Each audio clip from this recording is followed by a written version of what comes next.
Ankit ji, welcome to the show. Thank you for joining me. Thank you sir, thank you so much. और show में बुलाने के लिए धन्यवाद। बताएं सर। बहुत बहुत कुछ हो रहा है। अब हम सुन रहे हैं कि ग्राउंड इन्वेजन को एम्पलीफाई करने के लिए अमेरिका ने कर्डिश फोर्सेस को वेपनाइज करके ईरान में भेजना स्टार्ट कर दिया है, ताकि खुद उनको ग्राउंड इन्वेजन ना करनी पड़े, जो कि उनको पता ही है कि उनके लिए बहुत अच्छा नहीं है। जब जब आपने भी कहा कि जब जब वो ग्राउंड इन्वेजन करते हैं तब तब मार खाते हैं। और अभी की सिचुएशन के हिसाब से, कर्ड्स की सिचुएशन को भी देख के, अभी जो इंडियन ओशन में हो रहा है उसको भी देख के, आपकी क्या रीडिंग है? ये कहाँ जा रहा है, कितना लंबा चलेगा और कितना एस्केलेट करेगा? जो आपने कुर्द वाली खबर अभी बताई ना सर, ये अभी बहुत ही टेम्परेरी है। मतलब we are not make it sure कि ऐसा हो भी रहा है, क्योंकि सोर्सेज के हवाले से ये खबर है। ये वैसी ही खबर है जैसे अमेरिका हमेशा करता आया है। अफगानिस्तान के अंदर तालिबान को कभी यूएसएसआर के खिलाफ उसने खड़ा किया था, ठीक इसी जी। प्रकार से सद्दाम हुसैन के खिलाफ आईसिस को उसने खड़ा किया था। या कहिए कि इराक सीरिया के अंदर एक आईसिस जैसा एस्टेब्लिशमेंट कहीं ना कहीं बैक्ड बाई अमेरिका था। ओसामा बिन लादेन भी once upon a time backed and powered by Saudi and फिर अमेरिका था। मतलब कहीं ना कहीं ऐसा रहा है कि जब अमेरिका मेन स्ट्रीम से झगड़ नहीं पाता तो वो पैरेलल कोई इकोसिस्टम खड़ा कर देता है। उसको ये लगता है कि मेरे आदमी ना मरे, इनके अपने मरे। अमेरिका का जो सबसे बड़ा डर है, मतलब जैसे कहते हैं ना कि खोने के लिए अमेरिका के पास क्या है, तो उसके अपने लोग हैं। तो वो जो नहीं चाहता वो ये कि उसके लोग खत्म हो, और इसी वजह से वो अपने लोगों की जगह दूसरों को लड़ाना पसंद करता है। और इसी क्रोनोलॉजी में चाहे अफगानिस्तान हो, चाहे इराक सीरिया हो, और अब जब आप कुर्द का नाम ले रहे हैं, तो ये जो पूरा पूरा बेल्ट है, जिसको ये लगता है कि धर्म के हिसाब से, क्षेत्रीय पहचान के हिसाब से एक अलग देश बन सकता है, जो लंबे समय से सीरिया में मांग कर रहे थे, तुर्की के लिए एक बड़ा संकट बने हुए थे, उन लोगों को एक रीजनल आइडेंटिटी दिखाकर उन्हें तुर्किस्तान की, कुर्दिस्तान की एक आइडेंटिटी दे दी जाए। और ये कुर्दिस्तान की आइडेंटिटी के साथ वो दोहरे चाल चल रहा है। अगर ये बात सही निकलती है तो तुर्की इटसेल्फ के लिए कुर्द अपने आप में एक बड़ा टेंशन है। तुर्की खुद बहुत मतलब स्ट्रेस में रहता है कुर्द लोगों की वजह से। सीरिया के मार्फत जब अभी अल शरा की जब सरकार बनी है, तो जो तुर्की के हेड हैं, जो तुर्की के राष्ट्राध्यक्ष हैं अर्दगन, उन्हें यह बड़ा विश्वास है कि अल शरा अपने यहां पर कुर्द लड़ाकों को छुपने की जगह नहीं देंगे। तो मैं उनके खिलाफ अगर कोई भी एक्शन चला पाया तो वो कर पाऊंगा। अब ये वो वाली बात है कि अमेरिका उन्हीं लोगों को अगर उकसा दे रहा है तो वो अपने लोगों के साथ धोखेबाजी भी कर रहा है, क्योंकि ये लोग केवल ईरान में मरने नहीं जाएंगे, ये अपनी रीजनल आइडेंटिटी की मांग करेंगे। फिर चाहे वो तुर्की से मांग करें, फिर चाहे वो सीरिया से मांग करें, और एक बहुत बड़ा नासूर फिर से खड़ा हो जाएगा। एक और रीजनल मतलब आतंकी संगठन बनकर आ जाएगा, जिसका फिलहाल इस्तेमाल किया जा सकता है। लेकिन जितना हम इसमें एंट्री किए हैं, इस बात को सोर्सेस के हवाले से ही रखें तो बेहतर होगा, क्योंकि अभी तक कोई क्लैरिटी इसकी निकलकर नहीं आई है। जी। और आपने कहा कि आपने एक तो टर्की की बात करी, जो कि बहुत इंटरेस्टिंग बात है। ईरान ने हर जगह मिसाइल गिराई, ड्रोन्स भेजे, टर्की पे नहीं। बट अब टर्की भी इन्वॉल्व होना स्टार्ट हो गया। तो एक तरीके से रीजनल एस्केलेशन तो बढ़ता ही जा रहा है। ऐसा नहीं है कि कोई भी नहीं बचा है, उन्होंने अपने दोस्तों को भी नहीं छोड़ा। एक अपडेट पाकिस्तान का भी आ रहा है कि पाकिस्तान सऊदी के साथ आ सकता है। तो अगर ऐसा हुआ तो ये मिडिल ईस्ट से शुरू हुआ वर्ल्ड वॉर का रूप ले सकता है, क्योंकि धीरे धीरे पार्टी बनती चली जाएंगी, सबके धागे एक दूसरे से सिले हुए हैं। मैं वही बोल रहा हूं, अगर ये युद्ध गलती से ग्राउंड पर लड़ना शुरू हो गया, गलती से मैं इसलिए बोल रहा हूं क्योंकि अमेरिका की सुप्रीमेसी नेवल और एयरफोर्स है, ग्राउंड फोर्स नहीं है। जब जब ग्राउंड पर उतरा है अमेरिका कोई युद्ध खत्म नहीं कर पाया है। अफगानिस्तान उदाहरण है, वियतनाम में पिटकर चले जाना उदाहरण है, इराक भी अपने आप में एक उदाहरण है। अमेरिका कुछ नहीं कर पाया, फाइनली खाली हाथ लौटना पड़ा। दुनिया में जहां भी इन्होंने इस तरह से हमले किए हैं, ऊपर से बम गिराकर अपनी मतलब टेक्निकल सुप्रीमेसी दिखाकर चले जाते हैं, लेकिन फाइनल नहीं कर पाते किसी चीज को। मतलब आप सोचिए, इतने लंबे समय से अमेरिका सक्रिय है, आज तक किसी भी देश पर कब्जा स्थापित नहीं कर पाया है कि भाई चलो मैंने दम के आधार पर इसको पा लिया, क्योंकि कब्जा स्थापित करने के लिए आपको वहां जमीन पर होना पड़ता है। और वो होने के लिए इन्होंने बगराम जैसा एयरबेस, जो ट्रंप की बहुत दुखती नस है, वो तक नहीं रोक पाए, क्योंकि इन्हें अमेरिकियों के मरने का डर था। अमेरिकी एक पत्रकार गिरफ्तार में आ जाता है तो अमेरिकी सरकार नेगोशिएशन पे आ जाती है। बड़ा अपन ने तालिबान के समय में ये सब देखा है। तो ऐसे में अगर ये वाली बात बनती है सर, तो ग्राउंड पर शुरू हुआ वॉर खत्म नहीं होगा। और खत्म नहीं होगा इसका मतलब है कि बहुत अनस्टेबल रीजन, जो पहले इराक सीरिया में था, अब ये बढ़कर के तुर्की, ईरान, इन सब के क्षेत्र में भी दिखने लगेगा, जो कि एक प्रायता सा फैल जाएगा, मेरे को ऐसा लगता है। जी जी बिल्कुल, और उसी रायता को शायद हम वर्ल्ड वॉर भी बोलते हैं, और धीरे धीरे वो बढ़ रहा है। और आप सही कह रहे हैं कि इसका स्प्रेड तो बढ़ ही रहा है। हमने देखा कि पाकिस्तान धीरे धीरे इन्वॉल्व हो रहा है, इंडिकेशन तो आ ही रहे थे। ईरान ने ओपनली कंडेम कर दिया था, आपने हमारे दुश्मनों को हेल्प करी है, अब आप हमारे दुश्मन हो, मोर और लेस यही बोला है पाकिस्तान को।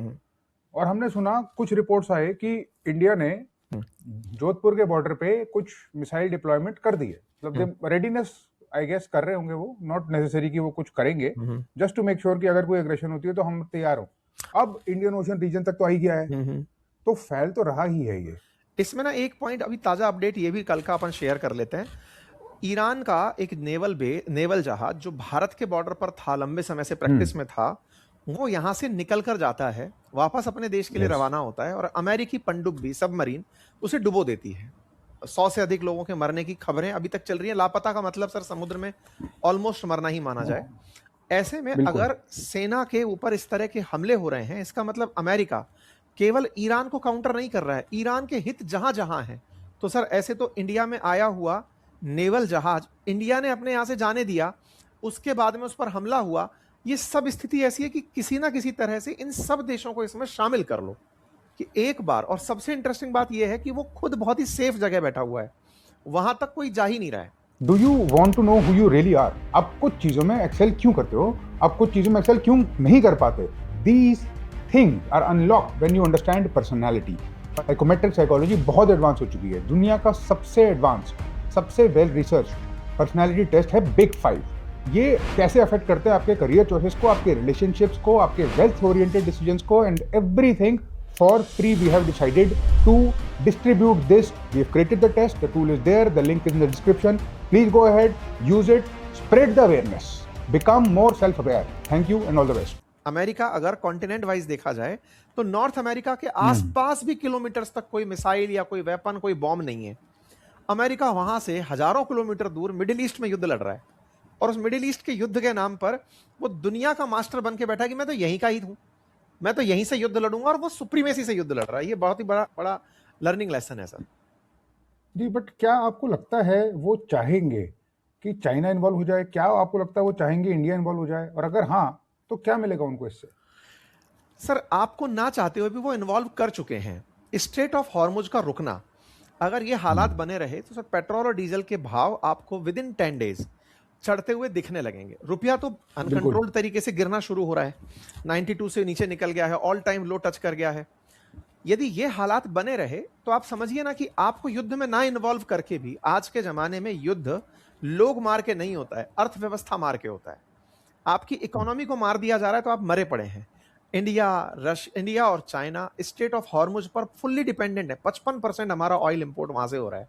हमारे देश की महंगाई वहां से कंट्रोल होती है। अपनी ऑडियंस इस बात को जानती है सर कि 1990s में जब गल्फ वॉर हुआ था, तब हम लोगों के यहाँ पर आलम यह आ गया था कि हमें सोना गिरवी रखने की नौबत आ गई थी। कारण क्योंकि हम तेल के प्राइसेस को इराक कुवैत वॉर में संभाल नहीं पा रहे थे।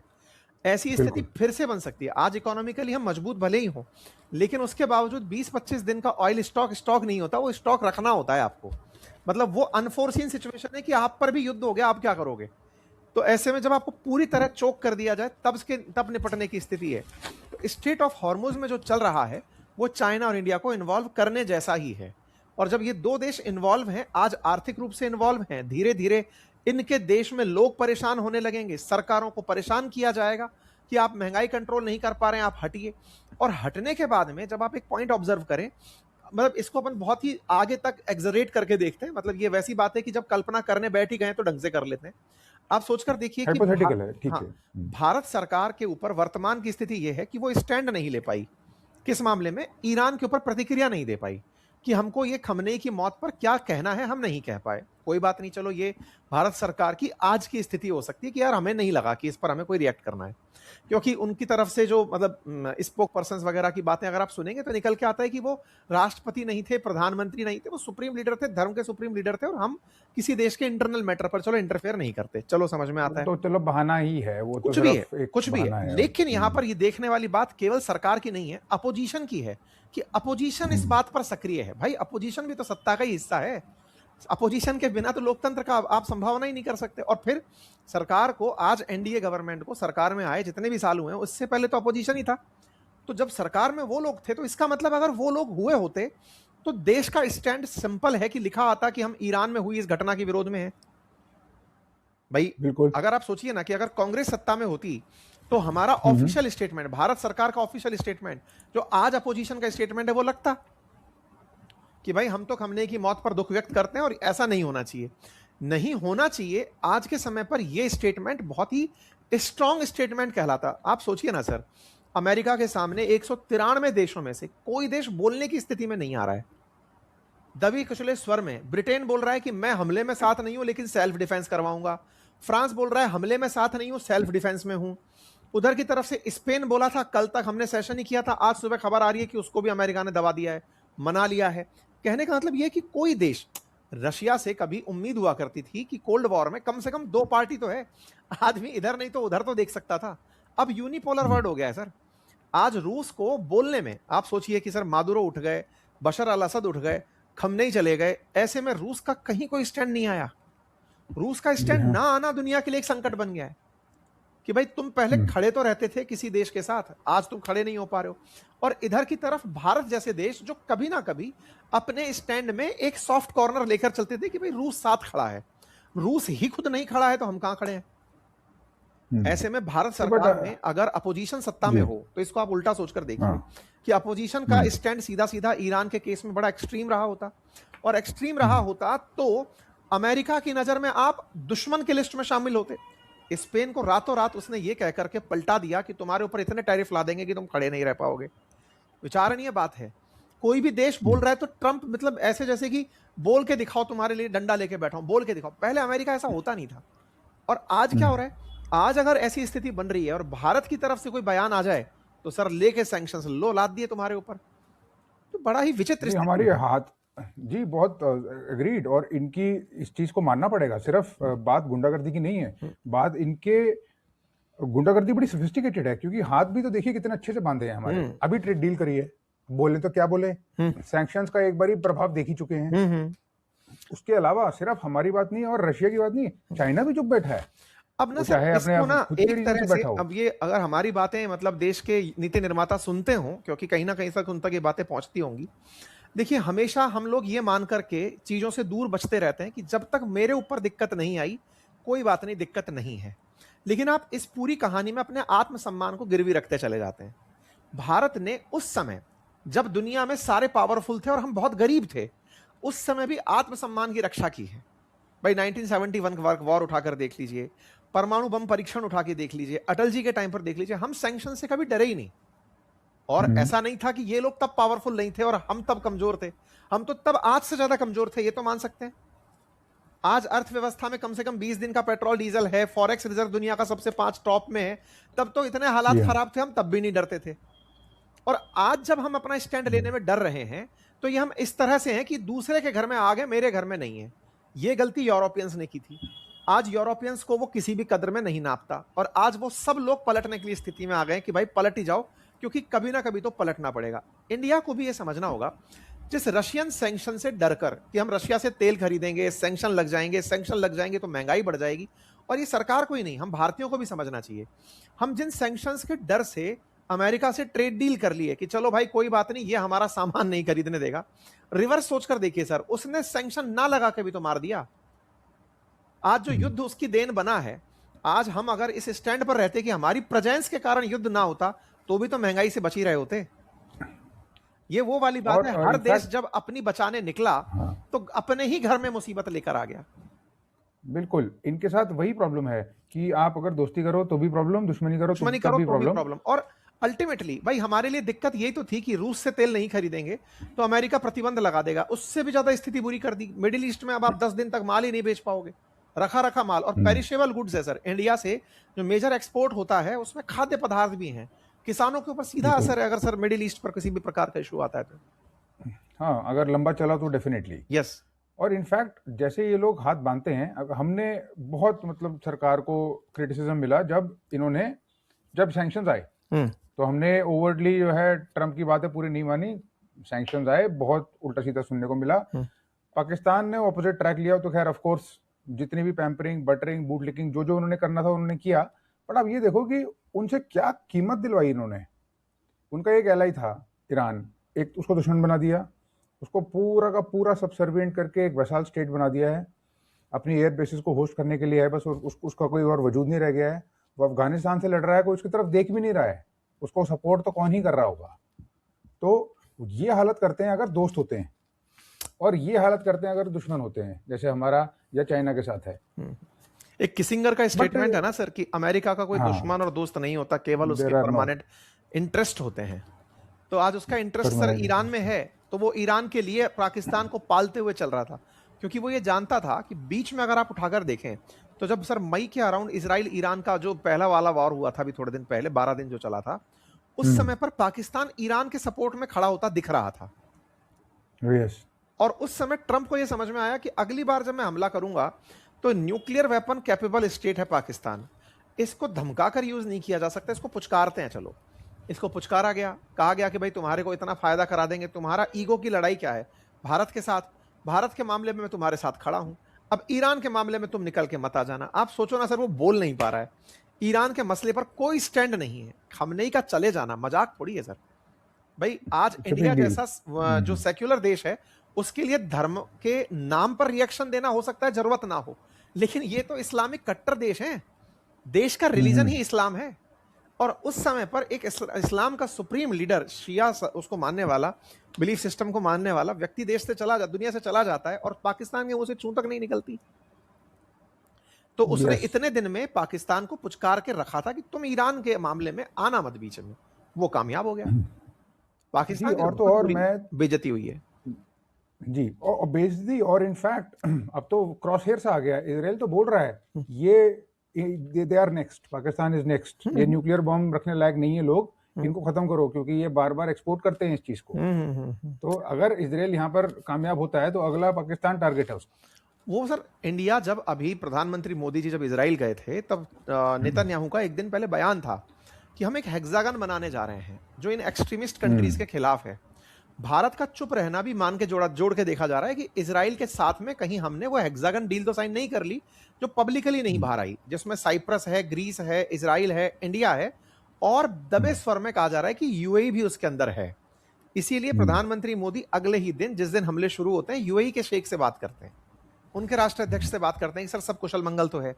तो यहां पर निकल के यह आ रहा है कि इन देशों को मिला करके भारत ने ईरान पर चुप्पी का जो सौदा किया होगा वो पाकिस्तान को लेके हो सकता है किया हो कि भाई देखो, ईरान के मामले पे मैं चुप हूं, लेकिन जब पाकिस्तान का मसला आएगा तब तुम्हें मेरे साथ आना पड़ेगा, और उस साथ के मामले में कुछ इस तरह से साथ आओगे कि फिर पूरा की पूरा नैरेटिव लड़ोगे हमारे लिए।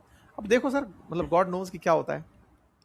यस, बहुत इंटरेस्टिंग डेवलपमेंट्स हैं, बट एक बारी हम इसको रिवर्स करके देखते हैं सिचुएशन, और हाइपोथेटिकली है, और हम ये चीज एडमिट करते हैं कि ये सिर्फ स्पेकुलेशंस हैं जो हम कर रहे हैं, डिस्कशन है ये। सपोज कीजिए अब ईरान लड़ रहा है, जितना उसके बस में है वो कर रहा है, एक बहुत बढ़िया नॉकआउट पंच लैंड कर देता है वो। एक तो उसने किया ही है, $1 बिलियन का रेडार जो अर्ली वार्निंग सिस्टम था उड़ा दिया उन्होंने अल उदेद में। That is a big deal. इसका मतलब कोई भी मिसाइल अगर अटलांटिक को क्रॉस करते जाएगी, that was their source of information and intelligence की कुछ आ रहा है, कुछ बड़ा आ रहा है, आईसीबीएम टाइप, तो वो अब नहीं पता चलेगा। एनीवे, अगर इससे भी बड़ा कुछ वो कर देते हैं, कुछ साइकोलॉजिकल एम्बैरेसिंग, एयरक्राफ्ट करियर पे हिट हो गई डायरेक्ट, आधी सिटी उड़ा दी। मुझे पता नहीं क्यों, मतलब जब कयास की ही बातें चल रही हैं तो मेरे दिमाग में तो कयास ये लगता है, 2 दिन पहले खबर ब्रेकआउट हुई थी कि ईरान के तट पर 4.6 रिएक्टर स्केल का भूकंप आया है, अर्थक्वेक है। तो उससे दिमाग में टेस्ट हो सकता है, हाँ, कि कहीं ऐसा तो नहीं है कि ये टेस्टिंग में लगे हों। अब मसला ये है कि ये टेस्ट कर तो रहे हैं, लेकिन इस टेस्ट से बने बम को फेंकेंगे कहां? फेंकने के लिए ये मिडिल ईस्ट के देशों पे तो नहीं फेंकेंगे, इतने तो बेवकूफ नहीं हो सकते कि इन पर फेंक के खुद में घर में आफत मोल ले ली जाए। तो क्या किया जा सकता है? इजराइल को टारगेट किया जा सकता है, लेकिन बड़ा सवाल यह है कि इजराइल तक बम फेंकने के लिए जरूरी है कि उस रास्ते के सारे ऑब्स्टेकल्स को मिटाया जाए। और आपने जो अल उदैद की बात करी कि वहां पर इन्होंने मतलब इंटरसेप्टर सिस्टम को वो किया है, मारा है। अब सर कयास है कि इनकी कई हाइपरसोनिक मिसाइलें इतनी ताकतवर हैं, और हो सकता है सर बिहाइंड द सीन कुछ ऐसा डेवलपमेंट चल रहा हो, जैसे रूस इनको चुपके से जिरकॉन मिसाइल सिस्टम दे दे, जो कि मतलब अल्ट्रा सुपर फास्ट है, मतलब दुनिया की सबसे फास्ट मिसाइल सिस्टम कही जाती है, हो सकता है सर उसके ऊपर वॉर हेड में न्यूक्लियर बॉम्ब डाल के भेज दिया जाए। हु नोज भाई, इन्होंने जब अपने शाहिद ड्रोन दिए थे रशिया यूक्रेन युद्ध में, तो बदले में ये भी तो कुछ मांगेंगे, और बदले में मांगते समय अगर यही कह दें, और कैस्पियन सी के थ्रू हो सकता है सर कुछ ऐसा डिलीवरी हो भी चुकी हो आज से पहले, हो सकता है, बिल्कुल हो सकता है, बिल्कुल हो सकता कुछ भी, मतलब आप जब संभावनाओं के ऊपर आते हैं, क्योंकि एक बात बहुत इंपॉर्टेंट है, रक्षा मंत्री का बयान, जो इजराइल के रक्षा मंत्री और ईरान के रक्षा मंत्री हैं, उनका कहना कि अमेरिका को लग रहा है कि हम पहली बार युद्ध में उतरे हैं, हमने पूरा मौज़ेक अरेंजमेंट किया हुआ है और अमेरिका को हमने हमारे पूर्व में और हमारे पश्चिम में लड़ते देखा है, अफगानिस्तान में देख चुके हैं और इराक में लड़ते देख चुके हैं, और हम तुम्हारी वॉर टैक्टिक्स से भली भांति परिचित हैं कि तुम क्या करते हो। 20 साल तक हमने तैयारी की है तुमसे लड़ने की, और ये बात पता कैसे चलती है, अब आप इसको थोड़ा और पीछे लेके चलिए सर, ये तो ईरान है, आप चलिए सर गाजा से आज तक इजराइल उलझ ही रहा है, युद्ध के उसके भी तो 2-3 साल हो गए सर पूरे, तो 2023 से चला हुआ वो तीसरे साल में एंट्री कर गया, और गाजा में हमास अभी तक अपने हथियार डालने को तैयार नहीं है, और वो कब से तैयारी कर रहे थे, और तैयारी के नाम पर क्या कर रहे थे, टनल बना रहे थे। तो गाजा में बैठे हमास को बैकिंग किसकी थी, ईरान की। ये सब लोग बैठकर चर्चाएं क्या करते होंगे, जैसे आज मान लीजिए आपने यूपीएससी का एग्जाम क्वालिफाई किया हुआ है, अधिकारी बने आप, आपको पेपर का पैटर्न पता होता है ना, पेपर कैसे पूछता है, अनप्रिडिक्टेबिलिटी क्या है, कि यार कभी तो एनवायरनमेंट के 16 क्वेश्चन दे देगा, किसी दिन पता चल रहा है 3 ही दे रहा है। अनप्रिडिक्टेबिलिटी को लेकर हम तैयारी करते हैं ना, तो अमेरिका की अनप्रिडिक्टेबिलिटी कुछ होती नहीं है, पता है कि इनके पास में हवाई जहाज से हमले करने की ताकत है, B2 बॉम्बर जैसे बॉम्ब है जो टनल्स को खत्म कर सकते हैं, यही तो सब पता है ना। ऐसे में जब गाजा को ये लोग अभी तक हमास फ्री नहीं करा पाए, तो क्या लगता है सर IRGC को ईरान में वो खत्म कर पाएंगे? मुझे नहीं लगता, और वो नहीं लगता इनकी बेट, हाँ जी मुझको मतलब यही सबसे बड़ा रीजन लगता है कि ईरान को ये अगर ग्राउंड में उतर के मारने की तैयारी में आए तो ये बुरी मात खाएंगे सर। वो तो मुझे लगता है इतने समझदार हैं कि उनको ये सब पता है, वो ग्राउंड इन्वेजन में तो नहीं घुसेंगे, और वैसे भी उसकी ज्योग्राफी, ईरान की ज्योग्राफी बिल्कुल भी कंडीसिव नहीं है, आसपास सारे ही पहाड़ हैं, अंदर बीच में एकदम बीच में छोटा सा प्लेन एरिया है जहां पर उनके मेन इंफ्रास्ट्रक्चर स्पॉट्स हैं। बट जिस हिसाब से ये चल रहा है, there is a possibility that अब ये लंबा तो चलेगा, ये चीज सबको समझ में आ रही है, और ये लंबा चलना ज्यादा फेवर में किसके है, उनकी जो बेट थी अमेरिकन और इजरायली साइड की जो बेट थी वो ये थी कि हम एक बारी सर काट देते हैं, उसके बाद अपराइजिंग होगी, लोग ही अपराइज करेंगे, लोग ही रिवोल्ट करेंगे, और एक रिजीम चेंज ऑटोमेटिकली हो जाएगा, मैं सर काट दूंगा, बाकी काम अब वहां के लोग कर देंगे। वो हुआ नहीं। इस पर ना मैंने पहले भी एक बहुत अच्छा सेशन किया था हमारे यूट्यूब चैनल पे, और मैंने ये कहा था कि अमेरिका के लिए खमनेई कभी चुनौती है नहीं, मतलब उनको मारना उनके लिए ऐसा नहीं है कि ओसामा को मारना। खमनेई खुली जिंदगी जीते हैं, पब्लिक में पब्लिक मीटिंग्स करते हैं, घर में खुलेआम रह रहे हैं और बोलकर चल रहे हैं। 22 जनवरी को वो अनाउंस कर चुके थे कि मुझे मारने की तैयारियां हैं, और उन्होंने 4 लेयर डाउन द लाइन अपने उत्तराधिकारी बना दिए थे, और वो कहते हैं कि सारे के सारे वो लिख कर गए थे। अभी जैसे थोड़े दिन पहले जब ओमान के अंदर पानी के जहाज पर हमला हुआ, तो ईरान के विदेश मंत्री बोले कि भाई ये हम नहीं कर रहे, ये महाराज पहले ही लिख करके आदेश गए थे कि मेरे को हुआ तो ये करना है, तो ये करना है, तो वो IRGC उनकी पर्सनल फोर्स है और वो वही कर रही है। उनको नया सुप्रीम लीडर अगर कोई नया आदेश देगा तो वो मानेंगे, सुप्रीम लीडर के बिना ये कुछ भी करेंगे हम कर नहीं सकते। और ये सच भी, हमारी ऑडियंस भी जाने कि ईरान में 2 तरह की फोर्स काम करती हैं, एक ईरान की आर्मी जो बॉर्डर सिक्योरिटी करती है और इंटरनल सिक्योरिटी, और एक है IRGC जो धर्म की स्थापना कराती है और सुप्रीम लीडर की बात मानती है। तो जो IRGC है ना, उस IRGC के केस में अगर ये युद्ध लंबा खिंचता है, मतलब एक बहुत ही बेसिक सी बात है कि अगर ये युद्ध खिंचता है तो ये किसका फायदा है। तो देखो, ट्रंप को, नेतन्याहू हो, मिडिल ईस्ट के देशों, इन सब ने यही समझाया था कि साहब अल्टीमेटली खमनेई व्यक्ति नहीं है, विचारधारा है, और विचारधारा को अगर आप खत्म करना चाहते हो तो वो अपराइजिंग से खत्म हो सकती है, लोग निकलकर बाहर आए, प्रोटेस्ट करें। इन्होंने फिर उसको खूब हवा दी, लगभग 30,000 लोग मारे जाने की खबर भी बनी कि उनको मार दिया गया, जबकि वेस्टर्न मीडिया की जो बातें हैं वो बहुत एग्जरेटेड भी होती हैं। मतलब हमें डायरेक्टली इस बात पर भी बिलीव नहीं करना चाहिए कि 30,000 लोग मार दिए गए और किसी को कानो कान खबर नहीं लगी, क्योंकि 30,000 लोग मरने के बाद 30,000 कब्र खुदती, और कब्र खुदती तो इनके सैटेलाइट, चाहे आप कितना भी रोक दो, इनके सैटेलाइट तो अंदर तक झांकते हैं ना सर, दुनिया के हर देश में झांकते हैं। तो उन 30,000 कब्र की फोटो तो बाहर आती कि देखो साहब इतनी कब्र खुदी थी, हम तो कह ही रहे थे इतने लोग मार दिए। ऐसा कोई डेटा ये दे नहीं पाए, लेकिन हाँ कुछ ह्यूमन राइट एक्टिविस्ट जो इनके पास अपने देशों में हैं वहां से ये बयान दे दिए गए। चलो खैर कोई नहीं, एक भी मरा तो गलत है, अगर उसकी बात को रखने में कोई व्यक्ति मरता है तो गलत है। मतलब फ्रीडम ऑफ एक्सप्रेशन लोकतंत्र की ताकत में होना चाहिए। अब बात करें कि अगर खमनेई के समर्थक आपको अब झुंड में दिख रहे हैं, आपको बड़ी बात समझनी हो इतने हमले चल रहे हैं, फिर भी खमनेई के जो जनाजे हैं उनमें सर आप भीड़ देखें, हजारों की संख्या में लोग हैं। इसका मतलब खमनेई जाते जाते लोगों को यह बता गए कि मैं केवल एक शरीर हूं, विचार तो आप लोगों के दिमाग में है, मैं तो धर्म के लिए मरा हूं और मैं आतंकी नहीं हूं। दो बातें हैं जो ट्रंप बार बार कहते आ रहे थे कि आईआरजीसी आतंकी संगठन है और ये हमारे विरोध में, मैं आतंकी भी नहीं हूं भाई, मेरी विचारधारा है, मैं शिया धर्म को ऊपर मानता हूं, शिया धर्म की अपनी जो मतलब बेसिक्स टीचिंग्स हैं उनको लेके आगे चलता हूं।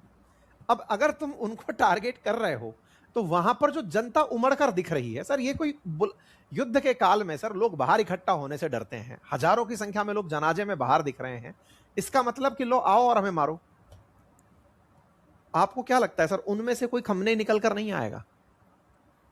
क्या वो एक्सट्रीमिस्ट लोग नहीं निकल जाएंगे वहां से कि लो आओ भाई अब तुमको तुम्हारा इलाज करते हैं? ग्राउंड में स्थितियां खराब होंगी, मेरा केवल इतना मानना है। और सबसे बड़ी बात, ईरान ऑलरेडी इतना बर्बादी झेल चुका है, उसकी जो करेंसी है रियाल वो बुरी तरह टोमान में बदलनी पड़ी, सब हुआ, तो उन्हें अब इस बात का दर्द खत्म हो गया कि स्ट्रेट ऑफ हॉर्मुज रुक गया तो क्या होगा। उनका तो कुछ नहीं होगा, अब जो होगा वो अमेरिका और अमेरिका के सहयोगियों का होगा, और उन लोगों का होगा जो इस युद्ध में मुंह बंद करके बैठे थे, चाहे वर्ल्ड का कोई भी पावरफुल देश हो, क्यों ना हम ही क्यों ना हो। नुकसान अब औरों का है, ईरान का कोई नुकसान नहीं है, वो तो कर चुका उसका नुकसान। सुप्रीम लीडर जाना था, चले गए, वो तैयार थे, 20 साल से तैयार थे इस चीज के लिए कि हाँ होगा युद्ध। और वो ये भी जानते हैं कि अमेरिका सिविलियंस पे वार नहीं करेगा, क्योंकि अगर सिविलियंस पे किया तो ये थोड़ी है कि साहब यहां पर कर दो, इनको मारना है और उनको नहीं मारना है, वो कर नहीं पाएगा। तो ये लोग फंस चुके हैं, और युद्ध अगर लंबा खिंचता है तो मिडिल ईस्ट के हालात बुरी तरह खराब कर देगा, इतने खराब कर देगा कि हो सकता है दुबई ने जो इतनी साख बनाई थी वो टिक ना पाए, कतर जो दुनिया के सामने बनकर आया था वो पिट जाए सर। ये मैं मतलब उस तरह से देखता हूं।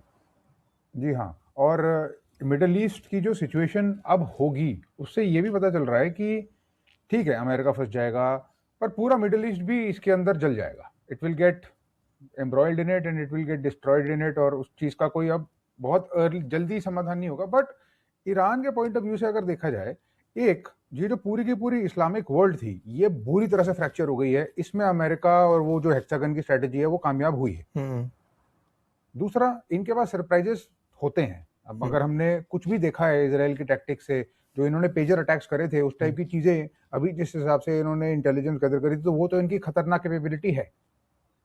और अभी भी इट इज नॉट, कहीं लिखा नहीं है कि उन्होंने अपने सारे पत्ते निकाले हैं। There must be some things that they are able to do, जो अभी तक इन्होंने ट्राई भी नहीं किए। तो करने को ये बहुत कुछ कर सकते हैं, बट हाँ ये एक ग्राउंड इन्वेजन करके एकदम रिजीम चेंज जबरदस्ती नहीं करा पाएंगे, ये चीज समझ में आ गया है। अगला इराक बना दिया सर इन्होंने, अगला अफगानिस्तान बना दिया। अगर ये ज्यादा खींचेंगे तो एक ऐसी स्थिति बना देंगे जहां पर अस्थिरता है। सत्ता परिवर्तन के नाम पर, सत्ता परिवर्तन तब होती है ना सर जनता चाह रही हो, और जिसको ये लोग लेके प्रोजेक्ट कर रहे थे, रजा पहलवी जो बैठा है अमेरिका में, उसकी कोई फैन फॉलोइंग नहीं है सर। ट्विटर फैन फॉलोइंग थोड़ी होती है सर। नहीं, ट्विटर पे भी नहीं है, उसको मोर और लेस क्रिटिसिज्म ही मिलता है, because he was just being trolled more or less Twitter पे। और ट्विटर पे सर दुनिया भर के लोग देखते हैं, तो तुमको कुछ पहचान मिल जा रही है। तुम्हारे देश में क्या रीच है क्या पता है तुमको? बिल्कुल बिल्कुल बिल्कुल पॉपुलैरिटी नहीं है। अगर हम इसको वर्ल्ड वॉर के पॉइंट ऑफ व्यू से देखें, मैं एनालाइज कर रहा था वर्ल्ड वॉर 1 और वर्ल्ड वॉर 2, तो वर्ल्ड वॉर 1 को वर्ल्ड वॉर बनने में काफी दिन लगे थे। बिल्कुल धीरे धीरे बिल्डअप हुआ था, बाल्कन वॉर से स्टार्ट हुआ, करते करते करते करते वर्ल्ड वॉर 2 में भी काफी अच्छा खासा बिल्डअप था, बट वर्ल्ड वॉर 2 फास्ट हो गया था। इसकी अगर आप स्टार्टिंग लो पिछले साल से, जब हमास का अटैक हुआ था इसराइल में, तो 880 दिन के आसपास हो चुके हैं, और एस्केलेशन पे ऐसे जा रहा है इसका ग्राफ, जा रहा है धीरे-धीरे बढ़ता जा रहा है। वर्ल्ड वॉर होने के लिए चाइना और रशिया को ओवर्टली इन्वॉल्व होना पड़ेगा।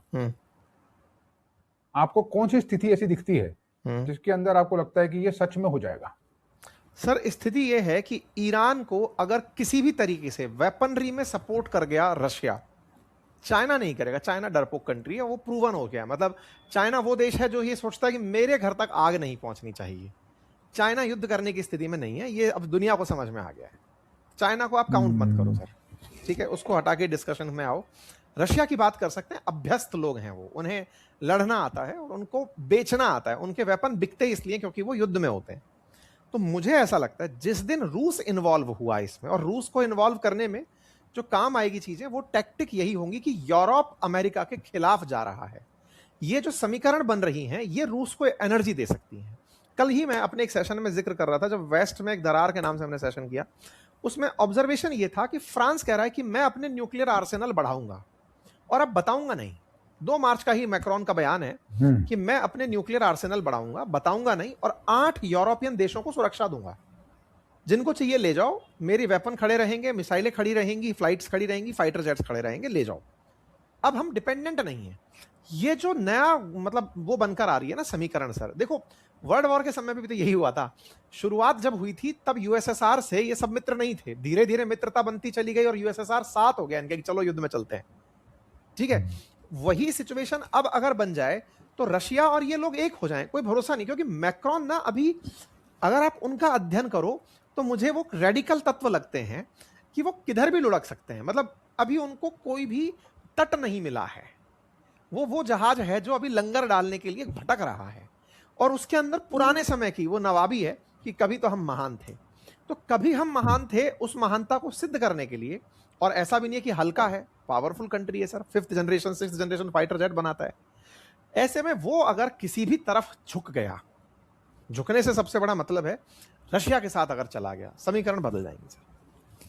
बहुत बहुत रेडिकल चीज होगी। हिस्टोरिकली ऐसा कभी हुआ नहीं है, क्योंकि ये जितने भी देश हैं वेस्टर्न एक साथ हैं। बट अगर ये जो इस्लामिक कंट्रीज हैं मिडिल ईस्ट में, ये एक दूसरे के साथ लड़ सकते हैं, और अगर फ्रांस जैसी कोई कंट्री एंटी अमेरिका होकर इतनी एंटी अमेरिका हो जाएगी, मतलब नेटो में ही आपस में फ्रैक्चर होने लगता है, फिर तो बहुत ही बड़ी बात हो जाएगी। But I don't see that happening इतने आराम से, बड़ा मुश्किल है। उसको अमेरिका के अगेंस्ट कुछ भी करने से पहले 10,000 बार सोचना पड़ेगा।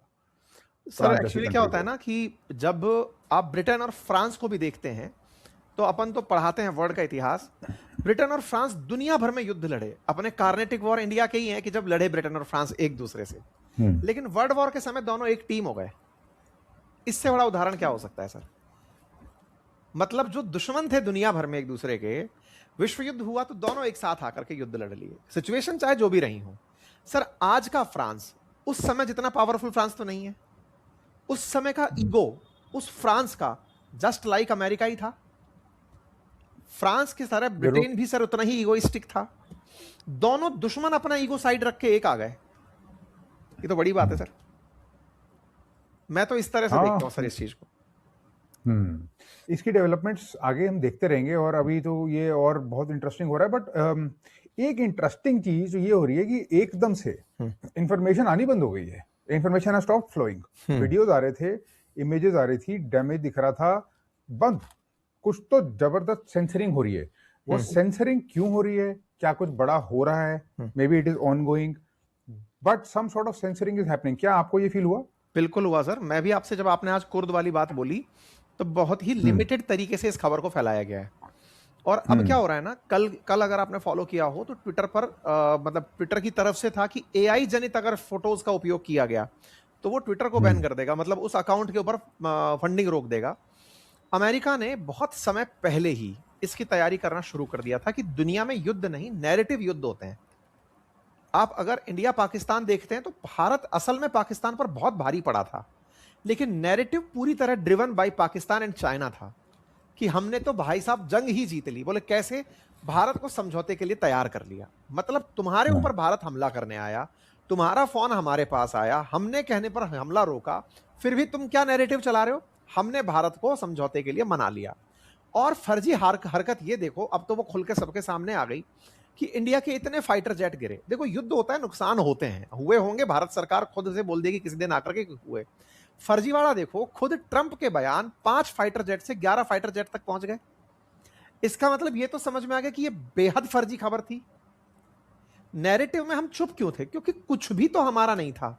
जिस ट्विटर पर प्रधानमंत्री को बोलना था वो पूरी तरह कंट्रोल्ड बाय अमेरिका, जिस यूट्यूब पर आप और हमको बोलना था कंट्रोल्ड बाय अमेरिका, इंस्टाग्राम पर रील बननी थी वो कंट्रोल्ड बाय अमेरिका, टिकटॉक खरीद लिया अमेरिका ने, यूएस का वाला जो वर्जन है। खबरें फैलाओगे कहां? और जो भारत की मीडिया है ना सर, इसकी 90% फीड वेस्टर्न मीडिया की फीड होती है। तभी तो सोचिए ना, पुतिन जब यहाँ आए पिछले साल, तो उनकी प्राइमरी विजिट में स्पुतनिक का ऑफिस खोलना था कि भाई सुनो, सॉरी रशियन टाइम खोला कि स्पुतनिक खोला है अभी भारत के अंदर जो खुला है ऑफिस उन्होंने, तो जी हाँ, एक आरटी का ऑफिस खोला है, शायद मैं सही हूं तो, अगर आरटी या स्पुतनिक में से किसी एक का ऑफिस भारत के अंदर खोला गया है। इसका मतलब यह हुआ कि इस खबरों की असली कहानी है कि खबरें जनरेट कहां से होती हैं। अब इस समय पर अल जजीरा, जो कि कतर की तरफ से अब आज तक रिपोर्टिंग करता था, अब वो खुद पिटने वाली साइड बैठा है। मतलब इंटरेस्टिंग बात समझिए, अब तक क्या होता था, गाजा और इजराइल के केस में वो गाजा की रिपोर्टिंग करता था तो वेस्ट उसे अपने अगेंस्ट लेता था कि गाजा के पक्ष में अल जजीरा है, बायकॉट करो। इजराइल में अल जजीरा देखा नहीं जाता है, बैन है पूरी तरह से। लेकिन अब क्या हो रहा है कि अल जजीरा का जो खुद देश है कतर, उस पर हमले हो रहे हैं, तो वो अगेंस्ट ईरान खड़ा है, तो वो ऑटोमेटिक पार्टी टुवर्ड्स अमेरिका और इजराइल बन गया है, और पार्टी टुवर्ड्स देम बन गया, तो खबर का जो असली सोर्स था वो पिट गया है। एग्जैक्टली। तो खबरें ये खुद के पिटने की कभी देंगे नहीं, तो बड़ा ही आपकी बात ठीक है, खबरों को रोका जा रहा है सर।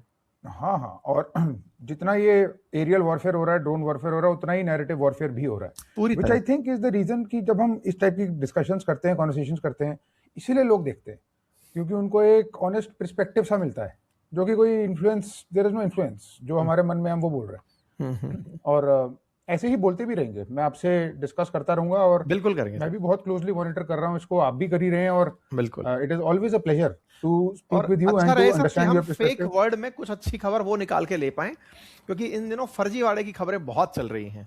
तो ऐसे में अगर आप और हम अपनी तरफ से पूरा डीप डाइव रिसर्च करके, उन इंटरनेशनल प्लेटफॉर्म्स को फॉलो करके जो बिल्कुल रीजनल तरीके से काम कर रहे हैं, क्योंकि आप और हमारा खबर निकालने का तरीका ऑलमोस्ट एक जैसा ही होता है, तो उस पर काम करते हैं सर। नहीं मतलब आप बहुत पहले से ये कर रहे हैं, आप मेरे इस चीज में बहुत सीनियर हैं, तो आपका रिस्पेक्टिव मिलना, टाइम मिलना बहुत अच्छी बात है। मुझे आई एम प्रीटी श्योर मेरे जितने भी व्यूअर्स हैं वो बड़ा अप्रिशिएट करेंगे, और करते भी हैं, लोग देखते हैं आपको। Thank you so much sir, और आपका बहुत बहुत धन्यवाद अपना कीमती समय देने के लिए sir. Thank you so much. Thank you.